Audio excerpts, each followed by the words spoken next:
pues a tener el estudio del Catecismo Mayor. Bueno, continuando pues, hemos estado unas semanas considerando la providencia de Dios, y lo último fue la providencia de Dios con el hombre en el estado en que fue creado.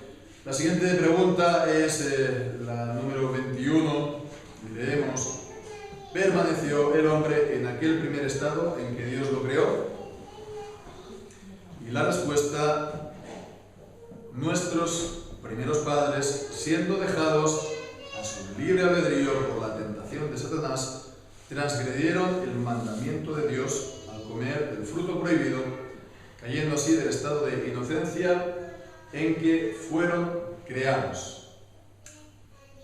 Hasta aquí esta es la respuesta, ¿no?, de esta pregunta del catecismo, y que nos introduce un tema muy importante, una doctrina que es fundamental también en la Biblia, que es el de la caída.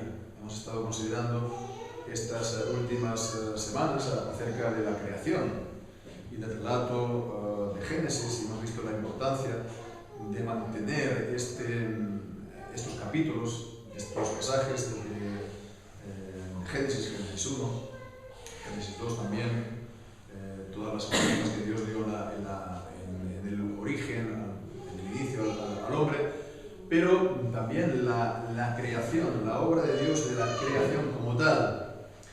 Bien, pues sigue también en el mismo sentido, porque es igualmente fundamental mantener la veracidad, la historicidad de Génesis 3. No solamente Génesis 1 y Génesis 2, también Génesis 3, acerca de la caída. Porque el negar directamente o aligerar, digamos, esta caída en el pecado, pues tiene un completo efecto y te trastoca completamente el conjunto de toda la enseñanza de la Biblia, en particular de la salvación. Y es esto lo que hemos estado viendo a lo largo de la historia de 20 siglos del cristianismo. Ha habido momentos peligrosos para la historia del cristianismo, de la Iglesia, en el que verdaderamente no se ha hecho atención a la caída. Y entonces las consecuencias de esto no dejan de venir, no tardan en aparecer. Y bueno, el momento, digamos, más importante ha sido el del surgimiento del pelagianismo que, bueno, pues fue en el tiempo de los padres, así llamados padres de la Iglesia, y sobre todo de Agustín de Hipona. Yo todavía me resisto a llamarle San Agustín, no, Agustín de Hipona. Agustín, el obispo de Hipona, en el actual, creo, Argelia. Y bueno, pues Pelagio era un monje británico, moralista, que había estado también pues residiendo en Roma, y bueno, pues tuvo pues un predicamiento y tuvo también una trascendencia, sus escritos, sus enseñanzas. Él era sobre todo un moralista que quería cierta reforma de las costumbres en la moralidad del pueblo, pero muy a la manera de los sabios de la antigüedad, ¿no? Podríamos decirlo pues como si fuera alguien que nos está ahora hablando, ¿no? Pues un intelectual, ¿no? Que nos está dando pues, sus escritos de columnas o dando una especie de sabiduría humana, ¿no? Presentando las cosas de esta manera. Y bien, pues el problema de esto es que llegó pues, a negar completamente la realidad de la caída de Génesis 1, de Génesis 3, ¿no? Y bueno, pues evidentemente esto afecta también entonces a la salvación, a las doctrinas de la las doctrinas de Cristo, del Evangelio, ¿no? Y de la salvación que en la Biblia nos dice que ha de ser por la fe y no por las obras. Porque si estás predicando entonces una salvación por las obras de mejora moral, ¿no? Por uno mismo estás predicando lo que dice Pablo en Gálatas, hemos estado considerando otro Evangelio, sobre el cual la autoridad divina dice, pues ha declarado el anatema a otro Evangelio, que no sea el de la Biblia, el de la salvación por gracia, por medio de Jesucristo, y que nosotros recibimos por medio solamente de la fe. Bien, pues entonces es lo que vamos entonces a considerar, ¿no? Esta realidad histórica. Si hay pues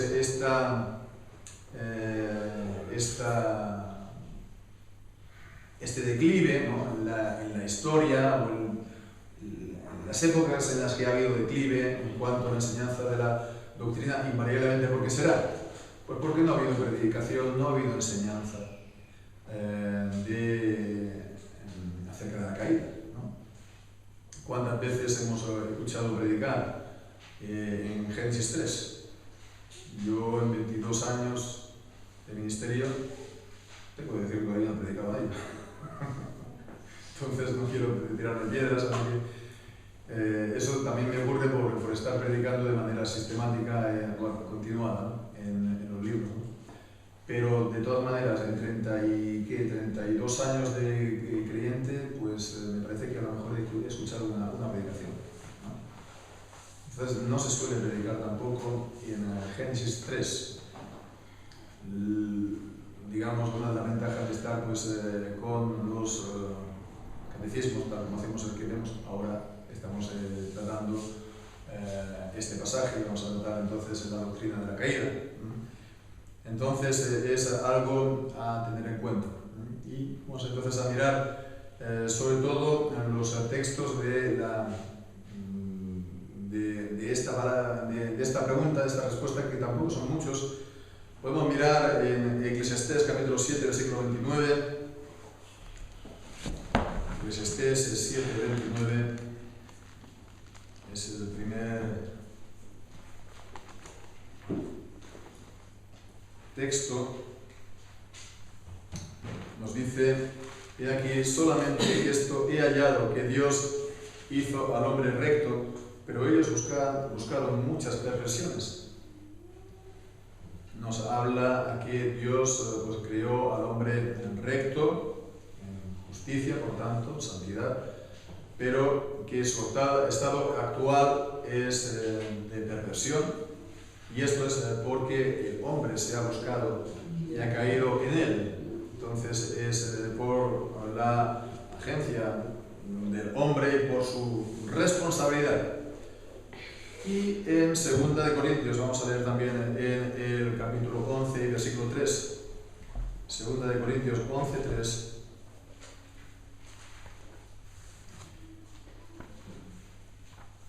Dice, pero temo que, como la serpiente engañó a Eva con su astucia, así sean corrompidos vuestros sentidos de alguna manera de la simplicidad que es en Cristo. Entonces, bueno, de la misma manera que hemos estado considerando, ¿no? Acerca de la creación, ¿no? Que el orden de la creación es importante porque marca también entonces la prioridad, la primacía o la presidencia del hombre, la familia, por ejemplo, ¿no? En cuanto pues, a lo que hemos estado viendo las semanas anteriores, pues también nos habla de la realidad entonces de la caída histórica, en particular pues, que el diablo por medio de la serpiente engañó a Eva. Entonces nos está este texto en el Nuevo Testamento confirmando esta verdad, ¿no? Y después está Génesis capítulo 3, vamos a leer allí, Génesis capítulo 3, y es aquí tal vez en el que nos vamos a detener un poco más, ¿no?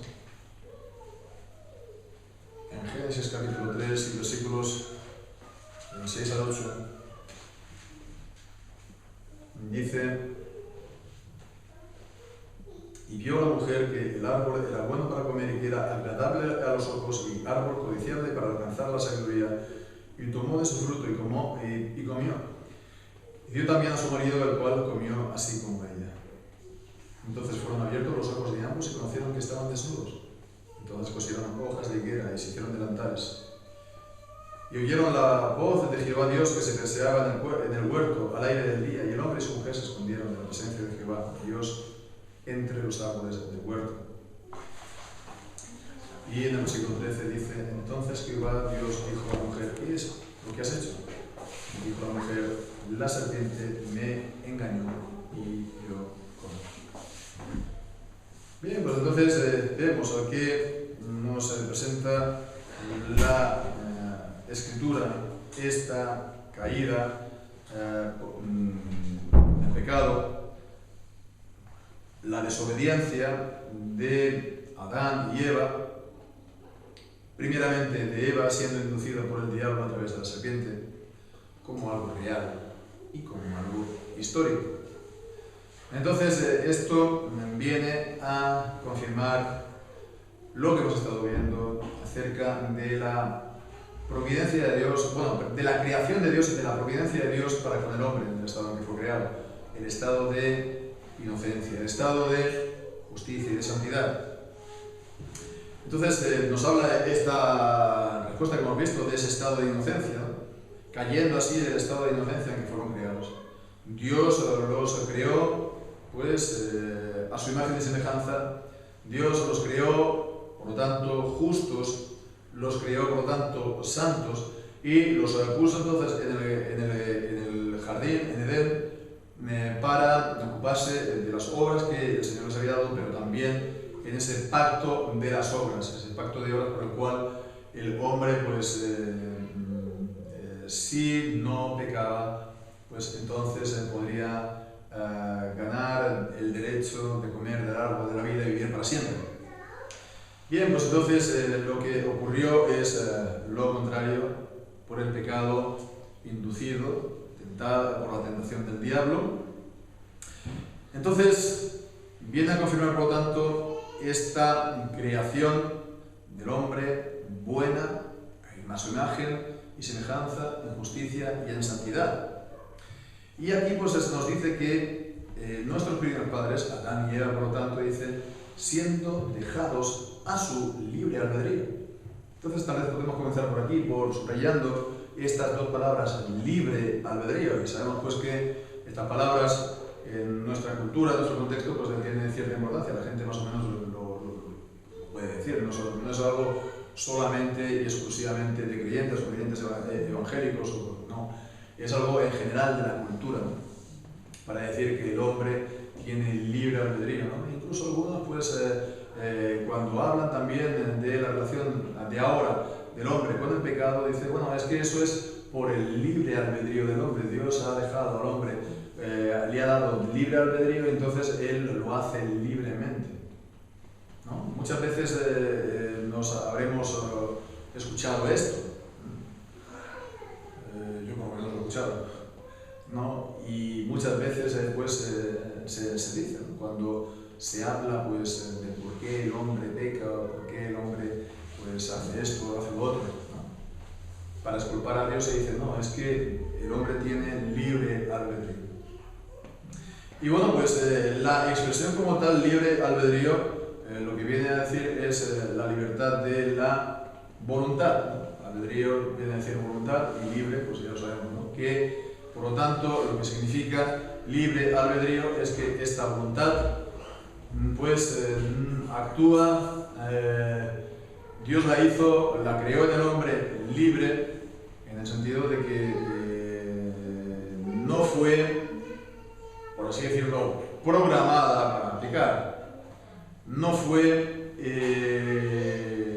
así, Adán y Eva pecaron, no fue porque se ejercía una violencia, una coacción, o fueron obligados, ¿no? Como aquel que hace algo y dice, no, es que tú me has obligado, ¿no? No, ellos lo hicieron, por lo tanto, porque quisieron. No hubo una obligación ni desde el interior, ni desde el exterior, ni desde el interior. En este sentido, entonces, fue verdaderamente un libre albedrío. Ese libre albedrío, por lo tanto, no significa que ellos, hicieran realmente lo que quisieran en un sentido absoluto. Ellos eran santos, ellos eran justos. Hemos visto que ellos tenían también comunión con Dios, por lo tanto, ellos tenían libre albedrío, pero entonces ellos, su voluntad escogía conforme a lo que dictaba por así decirlo, razón, luz natural, no, su conciencia. Y al hacerlo no se equivocaban porque eran justos, ¿no? Entonces, realmente había un acuerdo, ¿no? Iba lo uno con lo otro, ¿no? Nuestro conocimiento de los primeros padres, ¿no? Del bien y del mal, y entonces ellos escogían, ¿no? El bien y lo hacían, por lo tanto, voluntariamente y no de manera obligada. Entonces, en este sentido, sí, hay libre albedrío, pero lo que negamos entonces es que el hombre, después de la caída en pecado, tenga esto como se llama el libre albedrío. Porque, pues,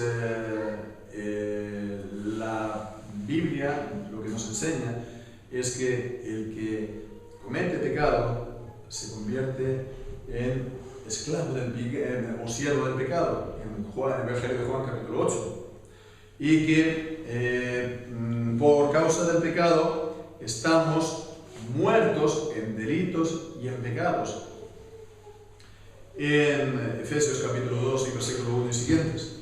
De manera que el hombre no puede escoger el bien porque su voluntad está esclavizada al pecado, ¿no? También tenemos el caso de Romanos 7, aunque incluso ahí lo vemos que está hablando de creyentes y del conflicto del creyente con el pecado que está en él, el pecado original, los restos de pecado que quedan todavía en él. Si las palabras de Pablo en Romanos 7 son verdad en el creyente, cuanto más aquellos que no son regenerados. Bien dice la Biblia, por lo tanto, que están muertos espiritualmente. Y un muerto espiritualmente no se puede levantar, ni poner de pie, ni andar, ni echar a correr. De mismo modo, un muerto espiritual no se puede levantar. ¿Para qué? Para servir a Dios obedeciendo su palabra y sus mandamientos. Entonces, el libre albedrío sí es algo real, sí, pero cuando Dios creó al hombre. Y no se puede, por lo tanto, confundir el estado original con el estado actual y aplicar libre albedrío para lo de ahora. Y este es el problema básico de todo tipo de pelagianismo, ¿no? Está el pelagianismo y está el semi, ¿no? Como el queso, ¿no? Que es el semi curado y el curado, pues igual, ¿no? El pelagiano, que es el completo, y después está el semi, que es un poquito así, ¿no? No está tan hecho, ¿no? Pero bueno, también está sabroso, para que le guste. Así pues, resulta que el confundir esto es completamente nocivo para la fe. Es completamente nocivo para la fe porque te hace descansar en tus propias fuerzas cuando no tienes ningunas. Te haces, en vez de hacerte apto para ir al Salvador, a Jesucristo, te haces supuestamente fuerte en ti mismo y vives en una especie de ilusión, ¿no?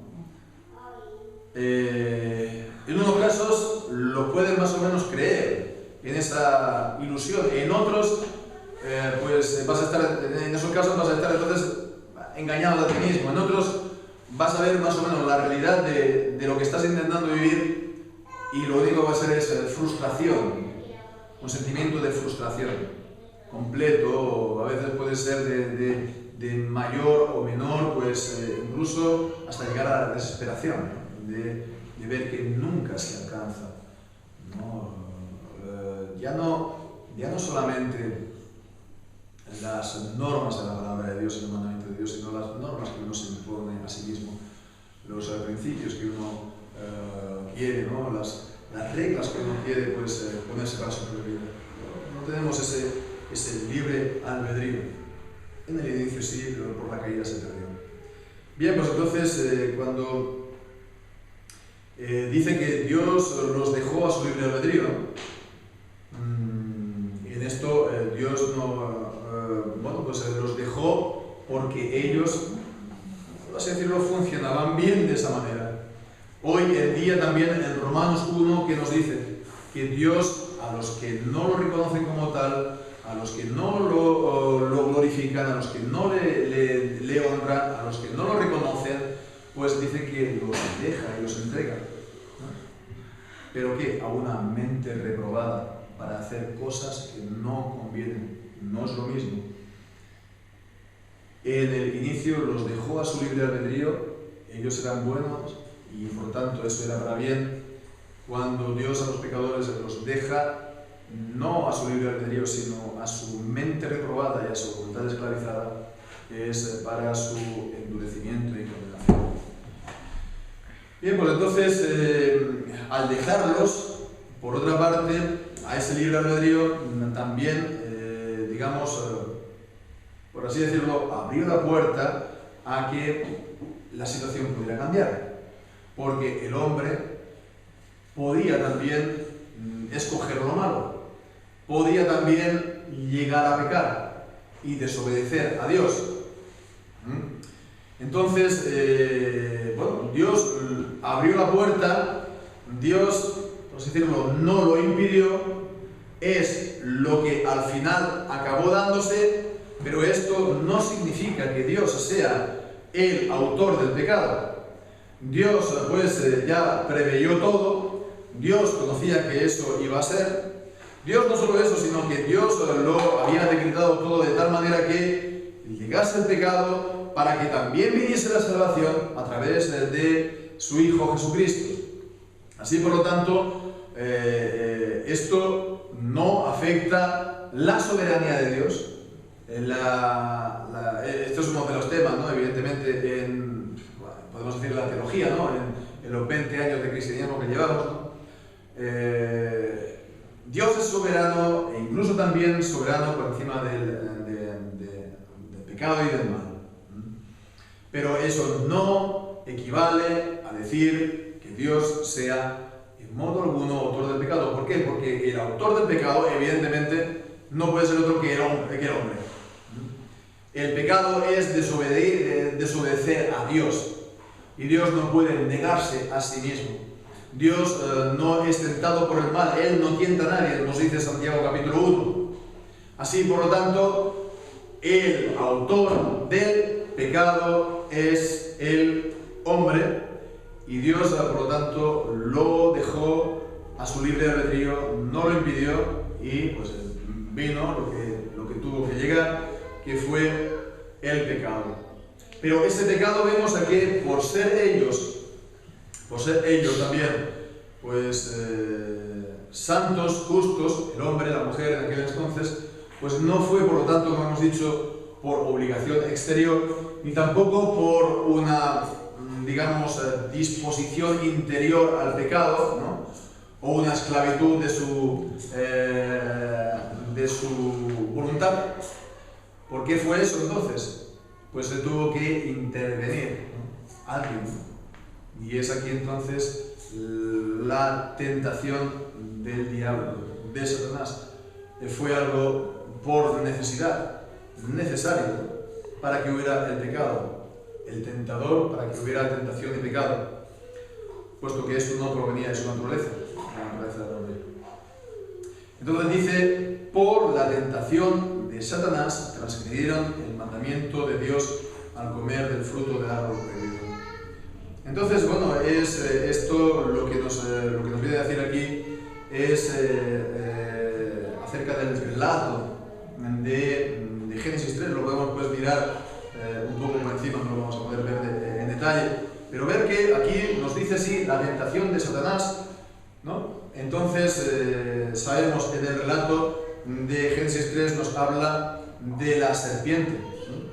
Pero la serpiente era astuta más que todos los animales del campo, versículo 1, que Jehová Dios había hecho. Entonces hemos leído también en 2 Corintios capítulo 13 y, no, perdón, versículo 11, capítulo 11, versículo 3, que la serpiente pues tentó a Eva. Entonces la serpiente realmente hemos de ver que fue el instrumento por el cual vino la tentación, pero que detrás de ella está el diablo, Satanás, ¿no? Podríamos pues, ver todas las referencias bíblicas acerca de esto, creo que no es necesario, por lo que ya hemos leído en los textos iniciales. La serpiente, por lo tanto, no hay que ver el Génesis 3, aunque hay Génesis 2 y 3, hay simbolismo en él, pero no hay que ver esto como una alegoría. Y por lo tanto, la Biblia nos presenta a la serpiente y asocia entonces a la serpiente a la actividad del diablo. Entonces, la serpiente pudo ser el medio en Génesis 3 para la tentación, pero no por sí mismo, porque es un animal, un mero animal, ¿no? Y que ella no sabe hablar, ¿no? Aunque puede encantar la cobra, ¿no? Cuando le suena la flauta, pero no habla como ningún otro animal. Entonces fue usada por el diablo y pudo hablar por ella. Y esto, bueno, pues nos puede sorprender. ¿Cómo es posible esto? Pues bueno, es algo sobrenatural. No es el único ejemplo de la Escritura, lo vemos también en la asna de Balaam, con lo cual, hombre, pues no es algo que lo veamos cada día, ¿no? Ni siquiera de tanto en cuanto, por eso es algo sobrenatural. Si pensamos creemos en la existencia de Dios, si creemos en la existencia también de espíritus de maldad, pero de gran poder, pues de mayor poder y de capacidad que los hombres, como cuando vimos acerca de los ángeles, pues es algo que no plantea problemas, ¿no? Entonces la serpiente literal fue usada por el diablo para hablar por medio de ella. Y bueno, pues por lo que vemos también en este capítulo, en las maldiciones de Dios por el pecado, pues también le dio la maldición a la serpiente, la primera que fue. En el versículo 14 dice: por cuanto esto hiciste, maldita serás entre todas las bestias y entre todos los animales del campo, sobre tu pecho andarás y polvo comerás todos los días de tu vida. Bueno, es un poco por hablar, pero por lo que dice aquí parece entenderse que la serpiente, el estado de la serpiente en el jardín, en Edén, no fuera exactamente igual que el que nosotros conocemos ahora, y que podría pues caminar erecta, y ahora pues fue por esta maldición pues condenada a arrastrarse, entonces incluso sin brazos, ¿no? Entonces, bueno, pues ella recibió también, por lo tanto, la maldición por haber sido el instrumento por el cual el tentador pues tentó a la mujer. ¿Y por qué fue eso? Bueno, pues dice que la serpiente era astuta. Era astuta, en esa astucia natural, ¿no?, del animal, pues a través de eso pues fue el medio por el cual también el diablo actuó, ¿no?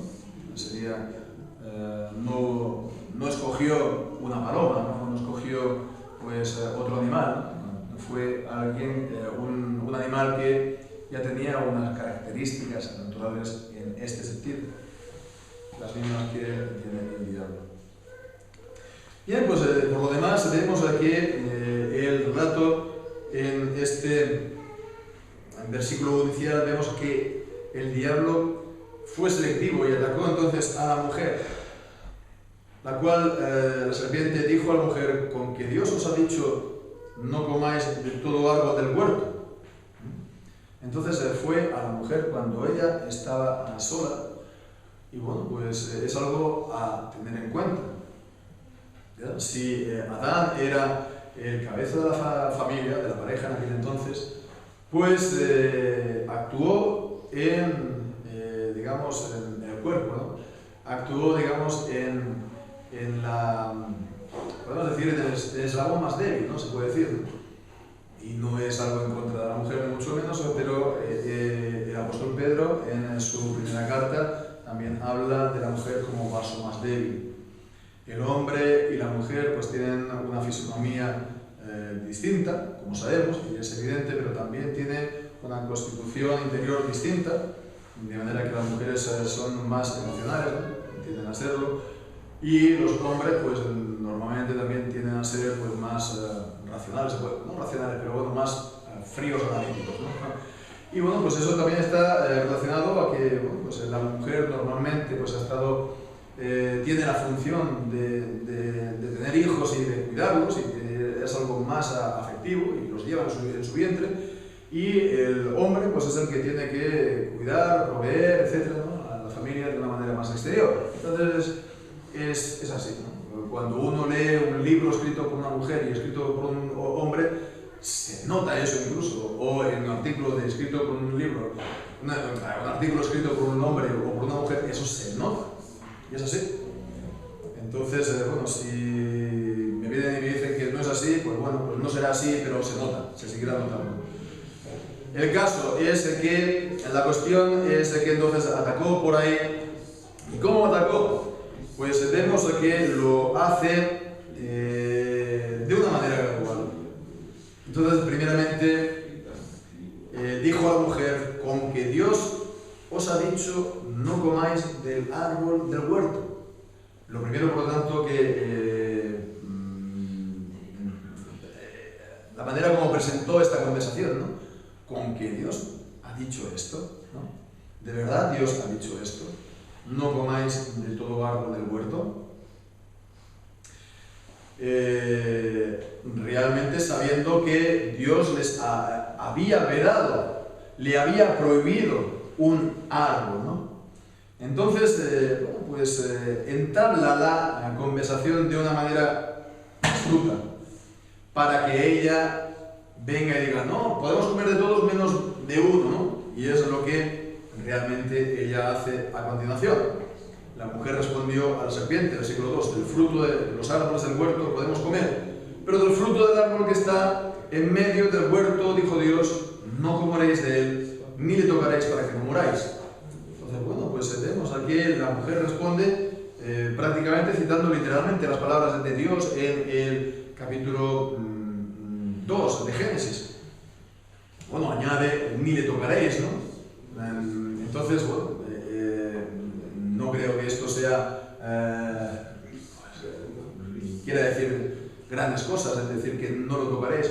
Eso muestra el respeto, o eso muestra, digamos, hasta qué punto ellos se guardaban de hacerlo, ¿no? Se guardaban de transgredirlo, ¿no?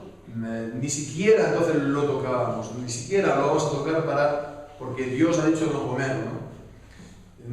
Entonces, bien, pues la mujer, por lo tanto, se introduce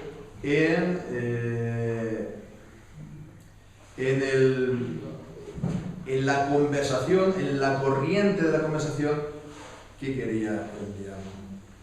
Y entonces, pues dijo: no comeréis de él, ni le tocaréis para que no muráis.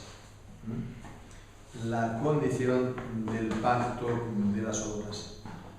Y es ahí entonces cuando ya el diablo presenta su ataque frontal y directo, ¿no? Con todas las fuerzas. Dijo entonces la serpiente a la mujer: no moriréis.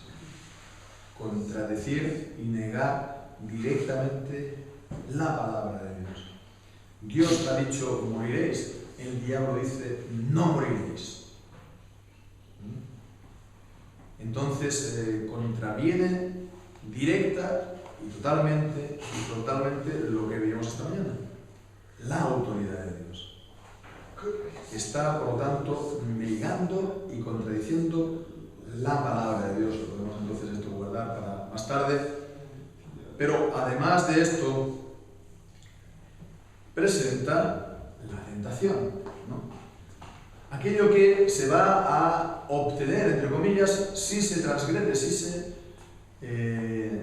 desobedece, sino que sabe Dios que el día que comáis de él, serán abiertos vuestros ojos y seréis como Dios, sabiendo el bien y el mal. Y bien, pues entonces vemos que aquí está presentando, digamos, la tentación, ¿no? Aquello que ellos van a obtener, ¿no? Van a entre comillas, ganar si desobedecen, ¿no? De una manera atractiva, ¿no? Serán abiertos vuestros ojos y seréis como Dios sabiendo el bien y el mal. Utilizando entonces el nombre mismo que Dios haya dado a ese árbol, el árbol de la ciencia, del conocimiento, del bien y del mal, entonces dice, bueno, pues entonces al comerlo vosotros vais a saber el bien y el mal. Y entonces vemos aquí además la manera de presentarlo es sembrando duda acerca de Dios. Primero se le contradice, no es así. Dice a Dios, pues es B. Pero es que aquí dice, ¿por qué os ha prohibido esto? ¿No? Dice, ¿sabe Dios que entonces si lo hacéis, seréis como Dios? Entonces vemos que está presentando dudas acerca del carácter de Dios. Esto es porque Dios nos quiere bien. Esto es porque Dios os quiere mantener siempre reducido a una posición secundaria. Y bueno, no, pues entonces lo que yo os presento, lo que yo os pido o ofrezco es entonces poneros al lugar de Dios. Si desobedecéis, si actuáis entonces al margen de sus mandamientos o incluso transgrediéndolos, vais a tener la misma posición de Dios, como sabiendo el bien y el mal, conociendo el bien y el mal de una manera independiente, autónoma de Dios. ¿Sí? Entonces vemos la desobediencia como medio para alcanzar sabiduría. La desobediencia como medio para alcanzar conocimiento. Bien, pues esto es la tentación primera. La tentación primera fue una realidad. Y entonces, de su resultado, el pecado, hemos caído. Ha venido entonces la consecuencia ha sido caer en pecado. Estamos en un estado caído todos, ¿no? Ha entrado la muerte en el mundo para todos, ¿no? Como dice en Romanos 5, porque todos hemos caído en Adán. Y bien, pues entonces esa tentación y esa caída nos ha completamente cambiado nuestra manera de ser. Nuestra alma ya no es libre para hacer el bien, ya es esclava del pecado, ya también hemos perdido la comunión con Dios inmediatamente después de pecar. El hombre pues se estaba escondiendo de Dios, ¿no? Porque ya pues había roto esta comunión, ¿no? Digamos que consumando el acto de desobediencia en contra de Dios. Bueno, pues además hubo estas primeros altercados, ¿no?, de vida familiar y entre los hombres, ¿no? Se vieron que estaban desnudos y pusieron entonces también pues estas ramas para cubrirse. Ellos anteriormente estaban pues descubiertos, desnudos, y no tenían vergüenza, no tenían problemas, y además cuando Dios los llamó a cuentas y entonces Adán dijo: no, ha sido la mujer que tú me diste la que me ofreció ir conmigo. Bueno, pues entonces el problema también de todo esto es que Adán no pues, se puso en su sitio y no pues resistió a la tentación, sino que se dejó ser llevado de su mujer también. Entonces, bueno, quiero decir con todo esto es que está este efecto de la caída, pero también el pecado primero de Génesis 3 es el modelo y el paradigma del pecado en general. Es el modelo y el paradigma de todos nuestros pecados. Es el pecado y también el paradigma de la tentación del tentador. Y entendemos, por lo tanto, que él es astuto para guiarnos a la desobediencia, a la duda y a la confrontación en contra de Dios, ¿no? Entonces, lo podemos dejar aquí. Sin duda vamos a estar pues, abundando más en esto en las semanas posteriores, pero podemos concluir pues, con viendo algunas de las consecuencias de esta caída. De estas consecuencias, pues que primeramente se perdió la comunión con Dios, comenzó por lo tanto los reproches, las acusaciones mutuas. Después vendría la maldición para la mujer de dar a luz con dolor, ¿no? Y también al hombre pues, de comer el pan con el sudor de su frente. La tierra se había convertido en un territorio hostil para el hombre y pues fruto de ello al final pues vendría a morir, ¿no?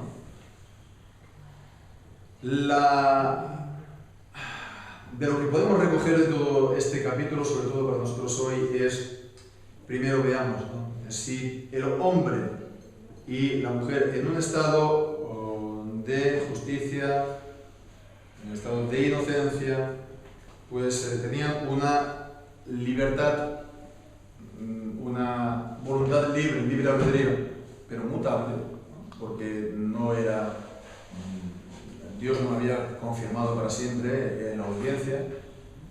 Si podía caer y era mutable, pues ¿cuánto más nosotros? ¿Cuánto más nosotros los hombres? Ahora nuestra voluntad, ¿no?, es cambiar. Nuestra voluntad puede cambiar, ¿no? ¿Cuánto más ahora? Eso sí, a los creyentes el Señor les da la perseverancia, con lo cual opera en el fondo del corazón para que para siempre queramos lo bueno, para siempre queramos el seguir a Dios y obedecerlo. Entonces esto es algo importante porque nos pone, por un lado, de aviso, ¿no?, sobre aviso de que no esperemos mucho del hombre, ¿no?, por un lado, y por el otro, ver la grandeza de la gracia de Dios en la salvación de Cristo, que hace una obra mucho mayor que la caída. Después, en segundo lugar, lo que vemos es la tentación diabólica, la desobediencia como método o medio para alcanzar sabiduría, para determinar nosotros mismos lo que está bien o lo que está mal. Y, por lo tanto, nuestra cultura occidental de matriz cristiana, desde el siglo XVIII-XIX hasta aquí, pues por medio de todos los que han escrito las hojas, las miles de hojas de unos cuantos filósofos y escritores, lo que ha venido es intentar establecer en la mente de la gente, de las naciones, de la población, es de que somos nosotros los que decidimos lo que está bien y lo que está mal, sin necesidad de referirnos a Dios. Es como algo innato, lo sabemos. Pero vemos hasta qué punto nos equivocamos, ¿verdad? Porque todas las atrocidades que se han cometido, en la historia la han cometido los hombres, y aquellos que la cometieron en su día estaban convencidos de que estaban haciendo bien. Y nosotros estamos haciendo, cuando digo nosotros me estoy refiriendo a nuestra cultura y en otras naciones occidentales, estamos cometiendo toda una serie de cosas que estamos convencidos de que es lo correcto, lo justo y lo bueno, que son los derechos humanos y todo lo demás, pero que esto va a quedar en el futuro como una muestra de lo horrible que es el espíritu humano, que llega a dar luz pues, en tal grado de perversidad y de perversión. Hasta qué punto pues, estamos nuestros entendimientos entenebrecidos para llamar a la luz tinieblas y a las tinieblas luz. Por lo tanto, a partir de ahí, pues también todo lo demás, el libre albedrío se sigue. No lo tenemos. En tercer lugar, pues, el gran peligro de dar pie a la tentación. El tentador es astuto. El diablo conoce los puntos débiles. Si nos exponemos a ellos, el diablo pues, puede hacer un acto de aparición, a lo mejor no va a ser, como hemos visto, un ataque frontal, va a ser astuto, pero si vamos cediendo terreno, él, de la misma manera que enredó a Eva, pues y también a nosotros también. La mejor manera es no dar pie a la tentación, y es no dar pie a entablar, por así decirlo, algún tipo de negociación con el pecado. Dejarlo de entrada y cortarlo de raíz. Y bueno, pues en cuarto y último lugar, y con esto acabamos, toda inducción a la desobediencia. Toda inducción a la desobediencia, a apartarse de Dios. Toda inducción a falsear la palabra de Dios, todo negar la palabra de Dios para apartar a la gente de Dios y de sus caminos, es diabólico. Y aquellos que lo hacen están movidos por el diablo. Aquellos que actúan para apartar a creyentes de la verdad de la palabra de Dios están movidos por el diablo.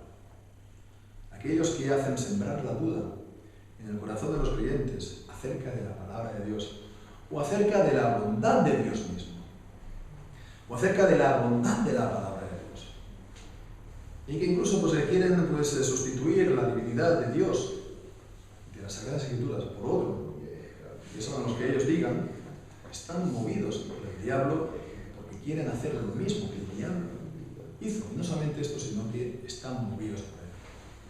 Son la serpiente por la cual el diablo habla.